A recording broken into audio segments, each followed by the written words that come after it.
মেধানো কোটা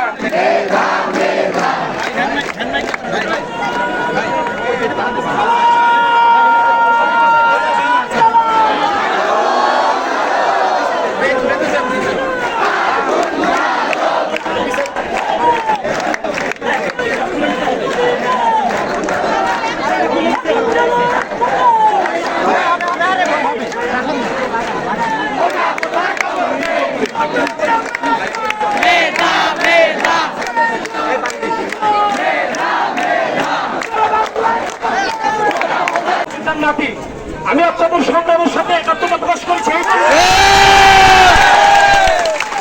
কাঁথা নিয়ে যেমন ধান চাষ হয় না, তেমনি তুলনামূলক কম মেধাবী দিয়ে দেশ কখনো পরিচালনা করা সম্ভব। এই দেশে দুর্নীতি যে হারে বাড়ছে, যেভাবে অনিয়ম বাড়ছে, এখন প্রতিটি ক্ষেত্রে দরকার প্রকৃত মেধাবীদের সঠিক মূল্যায়ন। বলে দিতে চাই যে আমাদের মুক্তিযোদ্ধারা যারা ৭১-এর সময় বন্ধ খাতে এদেশকে রক্ষা করেছিল, এদেশের স্বাধীনতা এনে দিয়েছে, আপনারা তাদের কাছে আবার যান, তাদের কাছে আবার জিজ্ঞেস করেন যে তারা আসলে কি চায়। তারা কখনোই ৫৬% বৈষম্যের কোটা সমর্থন করবে না। মেধা দিয়ে তাহলেই প্রকৃত মানুষজন আমাদের উঠে আসবে, আমাদের শিক্ষার্থীরা প্রকৃত সুযোগ পাবে।